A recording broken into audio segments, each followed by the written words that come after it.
Hello everyone.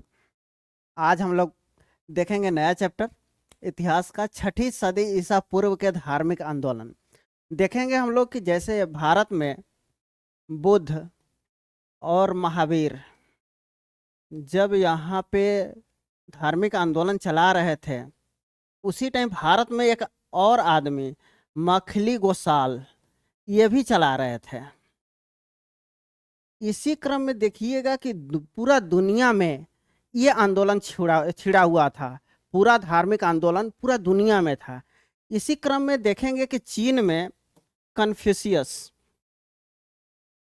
Confucius ने, Iran में जरस्थु ने,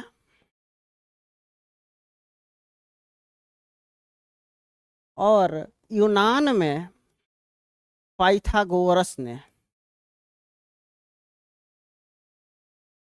ये धार्मिक आंदोलन चलाया। मेनली हम लोगों का जो प्रश्न पूछता है वो पूछता है जैन से, बौद्ध से, तो उसी को शुरू करते हैं। चलिए जैन धर्म के बारे में देखते हैं कि है क्या। देखिए, जैन साधुओं को निग्रंथ मतलब बंधन रहित कहा गया। यह कहा गया है जैन साहित्य में। जैन धर्म के जो प्रथम तीर्थंकर थे, इसमें कुल 24 तीर्थंकर हुए हैं। तो 24 में से जो पहले थे वो थे ऋषभदेव या आदिनाथ। इनका जन्म अयोध्या में हुआ था। ऋषभदेव और अरिस्टनेमी ये दो ऐसे जैन तीर्थंकर हैं जिनका वर्णन ऋग्वेद में मिलता है। ऋग्वेद में दो का वर्णन मिलता है, ऋषभदेव और अरिस्टनेमी का। देखेंगे ये ऋषभदेव हैं, इनका, और ये अरिस्टनेमी, ये दोनों का जिक्र मिलता है ऋग्वेद में। अब देखेंगे कि इनके जो 23वें तीर्थंकर थे वो पार्श्वनाथ थे। ये काशी के थे, बनारस वाला जो एरिया है वही के थे। इन्होंने 4 शिक्षा में 4 आचरण का पालन करने के लिए कहा था, जैसे सदा सत्य बोलना, अहिंसा, अस्तेय मतलब चोरी न करना, एक है अपरिग्रह मतलब ज्यादा धन संचय न करना। तो ये इनकी शिक्षा है। और 5वें को जोड़ा है, ये देखिए ये पार्श्वनाथ है। 23वें जो तीर्थंकर थे वही हैं। जो चौथा इसमें 5वां जो जोड़े हैं वो महावीर स्वामी ने इसमें 5वां जोड़ा है। उन्होंने जोड़ा है ब्रह्मचर्य को। अब महावीर स्वामी के देखेंगे कि महावीर स्वामी के बारे में ही मेनली पढ़ना है कि क्या है कैसे है। तो यहाँ देखिए महावीर स्वामी जो है वास्तविक संस्थापक है जैन धर्म का। जिनका वास्तविक नाम क्या था तो वर्धमान था, ये बचपन का नाम है। इन्होंने 23 वर्ष की अवस्था में आज्ञा लिया था अपने भाई नंदीवर्धन से और घर त्याग दिए थे। ये महावीर हैं। देखिए 12 वर्ष की कठोर तपस्या के बाद जिम्भ्रिक ग्राम में ऋजुपालिका नदी, देखेंगे अपना जो गया वाला क्षेत्र है वहीं पे है, साल वृक्ष के नीचे इनको ज्ञान की प्राप्ति हुआ। ज्ञान के पश्चात महावीर केवलिन कहलाए। बौद्ध साहित्य में महावीर को निगंठनाथ पुत्र कहा जाता है। ज्ञान प्राप्ति के पश्चात इन्होंने अपना प्रथम जो उपदेश दिया वो राजगीर के निकट बितुलांचल पहाड़ी पर दिया। किसको दिया तो मेघ कुमार को दिया। अपना प्रथम जो उपदेश दिया इन्होंने मेघ कुमार को दिया। ये देखिए ये दर्शाया गया है ज्ञान प्राप्त करते हुए। इसके बाद इनका जो दामाद था जमाली प्रथम शिष्य बना, और चंपा नरेश दधिवादन की पुत्री थी चंदना, और जो ये प्रथम भिक्षुणी बनी। इसमें महावीर जो थे अपने सभी लोगों को 11 गणधरों में बांटे थे। तो 11 शिष्यों को गणधर में बांटे थे, और उनके जीवन काल में ही 10 की मृत्यु हो गई थी। केवल 11वां बचा था। 11वां जो था कौन, सुधर्मन जीवित केवल बचे थे, नहीं तो सबकी मृत्यु हो गई थी। अब हम लोग जानेंगे महावीर के बारे में कि महावीर जैसे जन्म कब हुआ। जन्म 540 ईसा पूर्व हुआ था। कहाँ हुआ तो कुंडल ग्राम में हुआ था। कुंडग्राम जो वैशाली में है। पिता कौन था, सिद्धार्थ, पिता सिद्धार्थ, माता त्रिशला, जो पत्नी थी यशोदा, इसके बाद पुत्री प्रियदर्शना, दामाद जमाली देख चुके हैं। इनकी मृत्यु हो गई 468 ईस्वी में। 468 ईस्वी में हम लोग पहले पढ़ चुके हैं अजात शत्रु जो था शासक था, इन्हीं के शासनकाल में इनकी मृत्यु हो गई थी पावापुरी में, जो नालंदा में है। राजा हस्तिपाल की यहाँ मृत्यु हो गई थी। तो ये आप देख रहे हैं महावीर जो कि उपदेश दे रहे हैं। इसके बाद जैन धर्म में त्रिरत्न है, इसके बारे में जैसे समयक दर्शन, समयक ज्ञान, समयक आचरण। जैसे सत्य में विश्वास, सदोर्प का शंका विहीन तथा वास्तविक ज्ञान, सांसारिक विषयों से उत्पन्न, तो ये सब है समयक दर्शन, समयक ज्ञान, समयक आचरण। समयक जो ये आचरण है इसी पे सर्वाधिक बल दिया गया है। इसके बाद महाव्रत और अणुव्रत इसमें है। समयक आचरण के पालन करने के लिए 5 महाव्रतों का इसमें जिक्र मिलता है। और है क्या क्या, तो वही अहिंसा, ये अमृषा मतलब होता है सत्य, सत्य, अपरिग्रह, अस्तेय, और 5वां क्या जोड़ा महावीर ने, तो ब्रह्मचर्य। यही है। ये 4 जो थे ये पार्श्वनाथ ने दिया था, ये चारों। इसके बाद आप जबकि 5वां ब्रह्मचर्य महावीर ने जोड़ा था। इसके बाद आगे जीव अजीव, ये देखिए ये बहुत महत्वपूर्ण है। जीव मतलब जीव होता है जो सजीव जिसको कहते हैं, अजीव मतलब निर्जीव। इसी के भाषा में कहा गया है, जैन साहित्य में लिखा हुआ है, निर्जीव सत्ता निर्जीव है का विभाजन 5 भागों में किया गया। जैसे पुद्गल, काल, आकाश, धर्म तथा अधर्म। ये धर्म का तात्पर्य है कि जो गति का साधन अथवा स्थिति है, अधर्म का तात्पर्य है जो स्थिरता का साधन अथवा स्थिति है। पुद्गल उस तत्व से है जिसका संयोग या विभाग जन संभव है। आत्मा में कर्म के प्रवाह को रोकना संबर कहलाता है। प्रविष्ट कर्म को बाहर निकालना निर्जरा कहलाता है। ये ध्यान रखेंगे कि निर्जरा और संबर क्या है, ये दोनों एग्जामिनेशन में पूछता है। अब जानेंगे अनंत चतुष्य के बारे में, ये क्या है। ये असल में महावीर ने 4 चीजों पे बल दिया था, वही अनंत चतुष्य कहलाता है। जैसे अनंत ज्ञान, अनंत दर्शन, अनंत वीर्य और अनंत आनंद, ये 4 है इसमें। तो पूछ देगा कि इस अनंत चतुष्य में क्या क्या आता है, क्या नहीं आता है। इसके बाद कैवल्य, जैन धर्म में सिर्फ संघ के सदस्यों के लिए ही कैवल्य का विधान है, सामान्य गृहस्थों के लिए नहीं है। जितना भी है जैन धर्म में तो सबके लिए, जो संघ के सदस्य हैं सिर्फ उनके लिए था। सामान्य गृहस्थों को सन्यासी अथवा भिक्षु के जीवन में प्रवेश करने के लिए पूर्व 11 कोटियों से गुजरना पड़ता था। जैन धर्म में पुनर्जन्म, कर्मवाद, मोक्ष, आत्मा की सत्ता को स्वीकार किया गया है। मतलब कि जैन धर्म में क्या क्या है, तो पुनर्जन्म है, कर्मवाद है, मोक्ष है, आत्मा है। वेद और अपौरुषेयता, ईश्वर के अस्तित्व को अस्वीकार कर दिया गया है। यह वेद को तथा ईश्वर को दोनों को नहीं मानता है। इसमें वर्ण व्यवस्था की निंदा नहीं की गई है, मतलब वर्ण व्यवस्था है इसमें।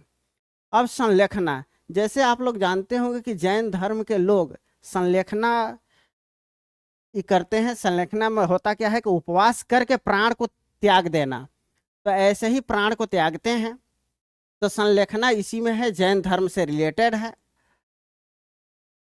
देखेंगे कि जब चंद्रगुप्त मौर्य भाई मगध में अकाल पड़ा तो दक्षिण की तरफ गए और संलेखना के द्वारा, मतलब उपवास के द्वारा अपना प्राण त्यागे थे। तो यही है इसमें। जैन धर्म में अहिंसा एवं काया कलेश का अत्यधिक बल दिया गया है। काया कलेश के अंतर्गत उपवास द्वारा आत्महत्या का विधान है, यही संलेखना है। इस धर्म के मुख्य क्रोध सिद्धांत देखिएगा, अनेक्तांक, स्यादवाद, सप्रम्भी सिद्धांत, सप्रेतित अथवा नयवाद के नाम से जाना जाता है। स्यादवाद ज्ञान की सापेक्षता का सिद्धांत है। तो यही है, ये संलेखना है जो उपवास के द्वारा प्राण को त्यागना। इसके बाद जैन संघ एवं संप्रदाय, इसके बारे में जानते हैं। महावीर की मृत्यु के पश्चात केवल एक गणधर सुधर्मन जीवित बचा था, जो जैन संघ का पहला अध्यक्ष बना। सुधर्मन की मृत्यु के बाद जम्बू स्वामी 44 वर्षों तक जैन संघ का अध्यक्ष रहा, जो अंतिम केवलिन था। लगभग 300 ईसा पूर्व के आसपास मगध में 12 वर्षों तक भीषण अकाल पड़ा, जिसमें भद्रबाहु के शिष्यों के साथ भद्रबाहु जो हैं अपने शिष्यों के साथ दक्षिण भारत में चले गए। और वहीं पर उन्होंने क्या करा, दक्षिण में देखिएगा जो जैन धर्म दो भागों में बंटता है, तो एक दक्षिण में बंटता है जिसको कहते हैं दिगंबर, तो यही था। और जो रह गए स्थूलभद्र के शासनकाल में, मतलब इनके नेतृत्व में मगध में, वो कहलाते हैं श्वेतांबर। तो यही है, स्थूलभद्र के अनुयायी श्वेतांबर तथा भद्रबाहु के दिगंबर कहलाए। दिगंबर में कौन कौन है, ये इंपॉर्टेंट है कि कौन श्वेतांबर में लोग हैं, कौन कौन दिगंबर में। जैसे देखिए झुल्लक, एलक तथा निग्रत, ये दिगंबर हैं। यति, साधु और आचार्य ये श्वेतांबर कहलाते हैं। जो श्वेतांबर लोग हैं ये कहलाते हैं, ये कहलाते हैं दिगंबर। श्वेतांबर और दिगंबर में क्या क्या अंतर है, पहले हम लोग श्वेतांबर को देखेंगे फिर दिगंबर को देखेंगे। मोक्ष प्राप्ति के लिए वस्त्र त्यागना आवश्यक नहीं, मतलब कि वस्त्र पहनना होता है, इसीलिए श्वेतांबर नाम ही पड़ा कि सफेद वस्त्र लोग धारण करते थे। स्त्रियां निर्माण की अधिकारी हैं, स्त्रियां भी उसमें शामिल है। कैवल्य प्राप्ति के बाद भी लोगों को भोजन की आवश्यकता होती है, इसमें कहा गया है। श्वेतांबर मतानुसार महावीर विवाहित थे, और जो 19वें मल्लीनाथ थे, 19वें तीर्थंकर, तो मल्लीनाथ को लोग बोलता है कि ये स्त्री थे, लेकिन उसमें बोलेगा कि पुरुष थे। ये देखिए, ये श्वेतांबर है, ये दिगंबर है। इसके बाद ये श्वेतांबर और दिगंबर श्वेत वस्त्र धारण किए हुए, ये नंगा है। तो दिगंबर जो है मोक्ष प्राप्ति के लिए वस्त्र त्यागना आवश्यक, मतलब वस्त्र धारण नहीं करेगा।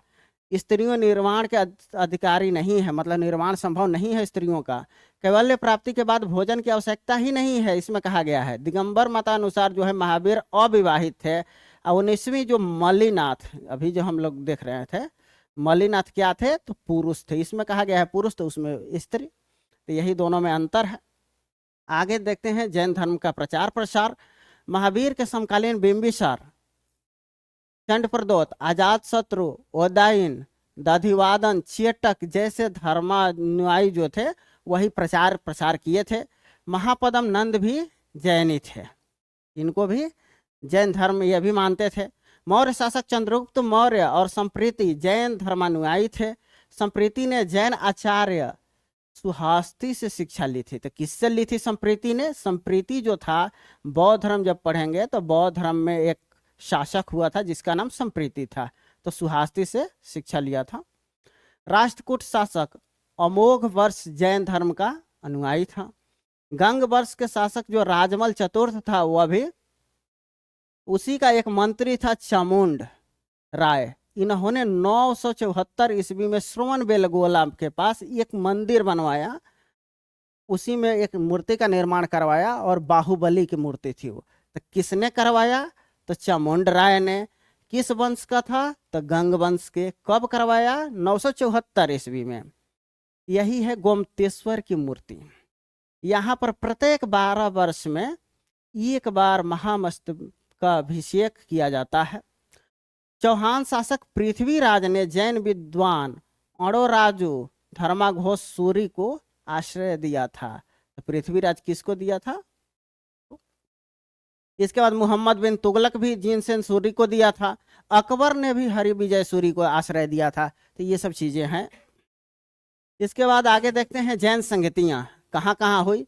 तो सम्मेलन ये देखेंगे कि जैसे सम्मेलन हो गया, वर्ष हो गया, स्थान हो गया, अध्यक्ष हुआ, और क्या क्या मुख्य बिंदु था। तो पहला जो जैन संगति हुआ था वो 322 से 298 तक चला था ईसा पूर्व में। स्थान कहाँ हुआ था? तो पाटलिपुत्र। पहला कहाँ हुआ? पाटलिपुत्र। इसके बाद इसके अध्यक्ष कौन थे? तो स्थूलभद्र। इसमें क्या हुआ था? तो 12 अंगों का जो है उसका संकलन हुआ था। दूसरा कहाँ हुआ? तो 512 ईस्वी में वल्लभी में हुआ था। दूसरा वल्लभी में। देवर्धि क्षमाश्रवण इसका अध्यक्ष था। कुल 11 अंगों को लिपिबद्ध किया गया था। इसमें 12 अंगों का संकलन हुआ था, इसमें 11 अंगों को लिपिबद्ध करा गया था। अब जैन साहित्य प्राकृत एवं संस्कृत दोनों भाषाओं में मिलते हैं। प्राचीनतम जैन ग्रंथ पूर्व कहे जाते हैं। पूर्व की संख्या कितनी है? 14। ये बहुत इंपॉर्टेंट है। जैन साहित्य को आगम कहते हैं। जैन साहित्य में क्या है, तो आगम का चर्चा है। भद्र बाहु, बाहु है, भद्र बाहु लिखित कल्प सूत्र है। तो कल्प सूत्र किसने लिखा था, तो भद्र बाहु ने। हरिभद्र सूरी कृत अनेकांक विजय एवं धर्म बिंदु, ये हरिभद्र सूरी का है। सर्वनंदीकृत लोक विभंग, ये प्रमुख जैन साहित्य है। संस्कृत में भद्र बाहु द्वारा लिखित कल्प सूत्र जो है, इसमें तीर्थंकरों के जीवन का वर्णन है। कल्प सूत्र, कल्प सूत्र कैसा है, तो ये है कल्प सूत्र। ये जैन साहित्य आगम है। तो यही जैन धर्म में बस इतना ही। Thank you.